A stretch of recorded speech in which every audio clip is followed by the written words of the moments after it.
Bonjour tout le monde, donc je fais cette nouvelle vidéo pour vous parler des syndicats. Alors, savoir ce que c'est qu'un syndicat et savoir ce qu'ils sont devenus en cours de chemin, c'est deux choses différentes, hein. Donc les syndicats, je vais pas vous refaire l'historique, hein, c'est quelque chose qui a été créé justement pour permettre aux citoyens en fait la reconnaissance des pénibilités, la réalité des choses tout simplement, hein, sur le terrain, sur le terrain du travail. Par exemple, quand un patron vous demandait en fait d'exécuter 2 journées en une, il allait vous demander en fait souvent à l'époque, on allait vous demander d'exécuter en une journée ce qui doit être fait et ce qui ne peut être fait qu'en 3 jours des fois. Donc on va vous demander d'abattre le travail de 3 jours ou de 2 jours en une journée. Et ça c'était au mieux. Donc c'était pas comme de l'esclavagisme, c'était de l'esclavagisme caché. Parce qu'on vous disait que vous aviez un salaire, mais en vérité non, vous n'aviez pas. Enfin, le salaire qu'on vous donnait n'était pas absolument pas proportionnel au travail que vous dégagiez. Et ça, bah, justement, le propre du patron, enfin des patrons, c'était de dissimuler en fait la valeur réelle de l'énergie et du temps que vous alliez passer sur la tâche à réaliser.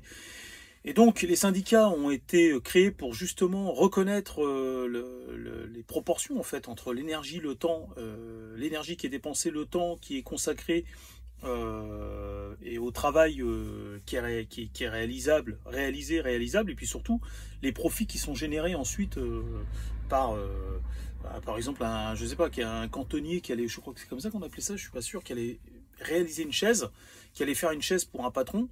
Dans un atelier, il était payé, je sais pas, c'est un exemple, hein, à l'époque c'était des francs, mais on va le dire en euros pour que ce soit compréhensible pour tout le monde. Il allait être payé par exemple 2 euros la journée, et voilà, le commerçant, enfin celui qui détenait l'atelier allait revendre ça, je sais pas moi, une quinzaine d'euros. Donc il y avait vraiment une injustice sociale, et c'est des injustices qui existent encore aujourd'hui, hein. Et donc les syndicats ont été créés pour ça à la base.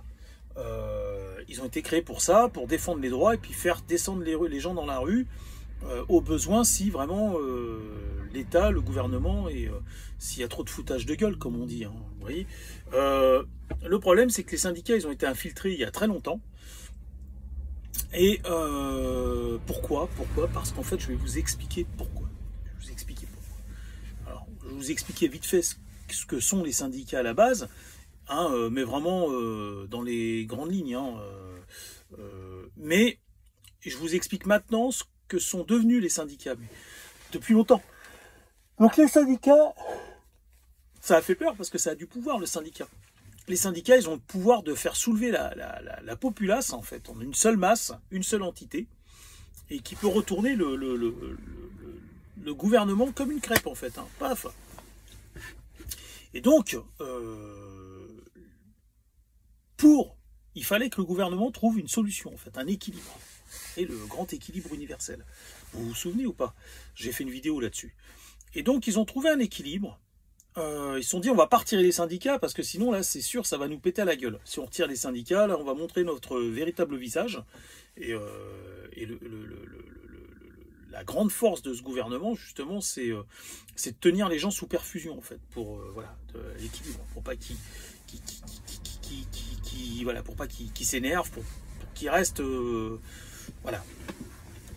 Il faut qu'ils se calment. Faut pas qu'ils s'énervent de trop, faut pas qu'ils se calment de trop, faut toujours les maintenir dans un état stable. Et donc, ils ont trouvé la solution, ils se sont dit, on va pas empêcher les révoltes, on va pas empêcher le peuple de se soulever, mais ce qu'on va faire, on va segmenter, en fait, on va segmenter la révolte. C'est-à-dire qu'au lieu qu'il y ait 100% de gens qui s'élèvent, ou 95% ou 90%, on va faire en sorte qu'à chaque fois, on va couper cette révolte comme un camembert, on va la segmenter, et on va faire en sorte qu'à chaque fois il y ait une révolte, mais par corps de métier. Et on va organiser tout ça, on va dire voilà, là c'est la CGT qui décidera, et la CGT dira voilà, par exemple au mois d'avril, ce sera les pompiers, voilà, les pompiers auront le droit de se révolter au mois d'avril et de sortir dans les rues, ils seront encadrés par la police et tout, encadrés par les pouvoirs publics, par la puissance publique. Et on va dire qu'au mois de décembre, par exemple, ce sera je sais pas moi, les minima sociaux, ceux qui gagnent, les prolétaires, on va dire, ce qu'on les appelle comme ça maintenant, les minima sociaux, au lieu de dire les prolétaires. Et donc, on va laisser, en fait, si vous avez compris ce que je suis en train de vous dire, c'est très simple. C'est-à-dire qu'on va segmenter, donc on va dire, voilà, en janvier, ce sera tout le corps médical, ils auront le droit de manifester, mais pas les autres. Après, eux, le mois d'après, ce sera je sais pas, les routiers, par exemple. Et ainsi de suite. Donc en fait, c'est une façon de juguler en fait la révolte. On va diviser la révolte en plusieurs segments et faire en sorte que cette révolte, pardon, le peuple ne se révolte pas en une seule entité, mais en plusieurs petites entités en fait. Qui donnent rien en fait. Plusieurs petits feux qui s'allument, qui vont être faciles à éteindre avec une petite bassine, qu'un gigantesque incendie qui devient ingérable. Oui, il m'a pas fallu 15 minutes pour vous expliquer ça, c'est très simple.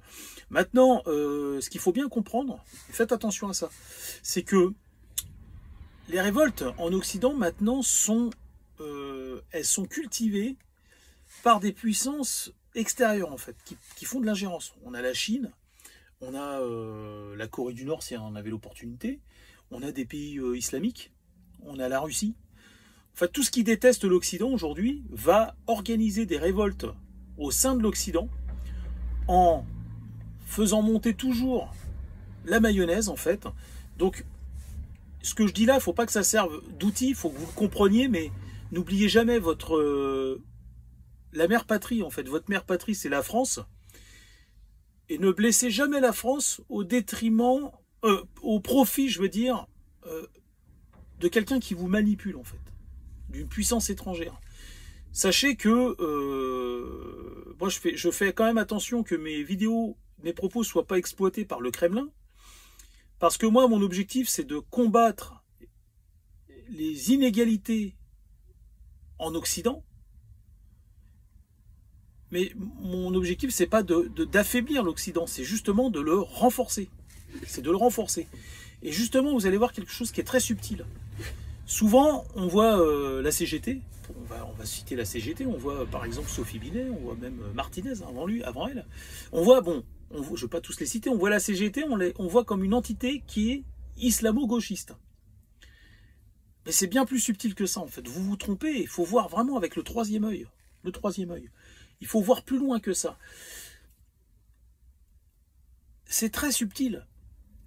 J'ai même envie de vous dire que la CGT sont tous sauf des islamo-gauchistes. Et des fois, on a l'apparence de quelque chose qu'on combat en fait. Vous voyez, comme certaines punaises, pour se nourrir des fourmis en fait, se mettre des cadavres de fourmis sur elles en fait, pour avoir l'odeur de la fourmi, pour avoir les phéromones, pour avoir presque ridiculement l'apparence d'une fourmi, alors que c'est pas l'apparence du tout d'une fourmi, mais c'est un mimétisme qui est fait pour devenir prédateur en fait du truc, ou en tout cas même si c'est pas des prédateurs, parce que des fois on voit qu'il y a des insectes qui sont herbivores, qui se font passer pour des guêpes ou des montres religieuses, pour ne pas se faire attaquer en fait, pour ne pas se faire attaquer. C'est le même principe avec la CGT en réalité. La CGT, comment elle combat l'immigration? Eh bien la CGT, je vais vous expliquer ce qu'elle fait. On a des patrons et on a le patronat en fait, les industriels, qui font rentrer parce que c'est eux le problème, c'est eux la pompe aspirante à migrants, qui font rentrer en fait des migrants pour pouvoir avoir toujours de la misère pour faire tourner l'économie en fait. Vous vous souvenez de cette entité en fait qui se fiche de votre couleur, qui se fiche de votre religion, qui se fiche de vos origines et de tout en fait, parce qu'elle vous voit comme un consommateur et un exécutant. Donc elle se fout, à partir de là, elle se fout de ces deux définitions, exécutant et consommateur, elle se fout de votre couleur, de vos origines, de ce que vous pensez et de votre religion. Elle s'en fout de ça. Ce qu'elle veut, c'est une administration qui veut un exécutant et un consommateur, qui ferme sa gueule. Donc, la CGT, elle l'a compris ça. Et qu'est-ce qu'a fait la CGT pour lutter contre ça? Elle dit très bien, vous voulez faire rentrer des migrants, vous voulez faire travailler des sans-papiers, des machins, des gens dans vos trucs, eh ben, ce qu'on va faire nous, on va les régulariser ces gens-là, faire tout pour qu'ils soient régularisés, car une fois qu'ils sont régularisés, ils obtiennent des droits et ils sont payés comme des Français. Et ils ont le droit de demander des augmentations. Et la CGT, elle combat en fait l'immigration de cette façon. Et je vous assure que c'est vrai. Je vous assure que c'est vrai. Combattre l'épée par l'épée, donc, ou le feu par le feu. Donc, la CGT et les syndicats combattent justement ces inégalités, en fait. En fait, ce vecteur d'inégalité et de concurrence déloyale. Et ces pompes aspirantes en dissuadant, en fait, l'idée c'est de dissuader les entreprises et les industriels à continuer d'embaucher des trucs. C'est, par exemple, vous êtes là, vous êtes des bons Français de souche et vous voyez que l'industriel de la commune embauche que des Africains ou des Pakistanais parce qu'ils sont nettement moins chers. Ben, l'idée, en fait, c'est de faire en sorte que ces Pakistanais et ces Africains prennent autant d'argent que les Français de souche et autant de droits qu'eux, et qui les réclament encore plus qu'eux pour que faire réfléchir l'industriel, il se gratte la tête et il dit ah d'accord, ok, bon bah finalement ça marche plus parce que bon, à quoi bon embaucher des blacks, des maghrébins ou des Pakistanais si à la finale ils me cassent encore plus, ils me coûtent aussi cher, voire ils me reviennent encore plus cher parce qu'ils sont encore plus procéduriers que les, comment on appelle ça, que les Français de souche. Donc faites très attention aux apparences et essayez toujours de voir avec le troisième œil au-delà de votre perception en fait. D'ailleurs, moi je dis pas que je suis un Mozart du troisième œil, hein. Il m'arrive bien souvent d'être à la bourre dans certains domaines. Bah, si c'est le cas, faites des commentaires, dites-le dans les commentaires. J'ai vu que là, certaines de mes vidéos, on n'autorise pas les commentaires. Apparemment, c'est YouTube qui essaye de... Peut-être, je sais pas pourquoi ils font ça, mais enfin... Ça va, pour l'instant, ils me laissent libre cours à mes vidéos, donc je leur dis un grand merci. Mais voilà, si vous ne pouvez pas mettre de commentaires, c'est indépendant de ma volonté. C'est peut-être un réglage qu'il faut... En tout cas, c'est un réglage que j'ai pas fait, qui s'est fait tout automatiquement. Donc faites attention à la CGT, enfin aux syndicats. Ils ne sont pas forcément ce qu'ils paraissent. Les syndicats, et n'oubliez jamais, hein, votre devoir envers votre mère patrie, votre nation, envers l'Occident, l'OTAN, envers même les États-Unis. Je vous l'ai déjà dit la dernière fois, les États-Unis, c'est pas notre ennemi. Il faut arrêter. Les États-Unis ne sont en aucun cas l'ennemi d'un quelconque pays de l'Occident. Ça n'existe pas. Ils sont d'ailleurs l'ennemi de personne. Ils sont désignés étant des ennemis par des gens qui rêveraient d'être pires qu'eux, en fait. Et d'avoir autant de puissance qu'eux pour nous faire plus de mal qu'eux n'en ont jamais fait. C'est un peu comme les gens qui reprochent des choses aux États-Unis. C'est comme Adolf Hitler avec l'Allemagne. Adolf Hitler voulait protéger les Allemands en les envoyant au casse-pipe, en fait. Donc oui, je protège l'Allemand, le citoyen allemand, la race aryenne. Je protège les Allemands en déclenchant une guerre et en les envoyant se faire massacrer se faire massacrer sur le front, en fait. Vous voyez le paradoxe, c'est complètement débile. Et puis d'ailleurs, celui qui a fait le plus de mal aux Allemands, dites-vous que ce qu'on reprochait aux Juifs en Allemagne, d'ailleurs, il faudrait que je fasse une vidéo là-dessus. Je comptais le faire et j'ai oublié au fil du temps. Les détracteurs des États-Unis sont exactement ils ont le même paradoxe en fait qu'Adolf Hitler, qui reprochait en fait aux Juifs hypothétiquement de faire du mal aux Allemands. Et en fait, en prétendant protéger les Allemands de ça, c'est lui qui a fait du mal en fait aux Allemands. C'est-à-dire que ce que les Juifs n'auraient pas pu réaliser en 1500 ans et en 2000 ans, Hitler a réussi à le faire en 4 ans, quoi. C'est-à-dire, même 1000 Juifs, 100 000 Juifs se seraient concertés pour faire massacrer autant d'Allemands et nuire autant à l'Allemagne, ils n'y seraient pas parvenus. Et c'est un Allemand, enfin un Autrichien, qui a réussi à faire croire aux Allemands qui voulaient les protéger et qui les aimait, qui a réussi à faire du mal. Enfin, vous avez compris ce que je suis en train de dire. Et bien, les détracteurs des États-Unis, c'est exactement la même chose. Ces gens-là, en fait, aspirent à être pires que les Américains. Et même si on les laissait en gestion l'économie, on leur laissait en gestion l'économie et la puissance militaire américaine, ça serait un désastre, je vous raconte pas. Enfin voilà, je vous demande de méditer sur ce que je vous ai dit par rapport aux syndicats. Et vous allez voir que tout est clair, tout va devenir cohérent. Je vous dis à bientôt.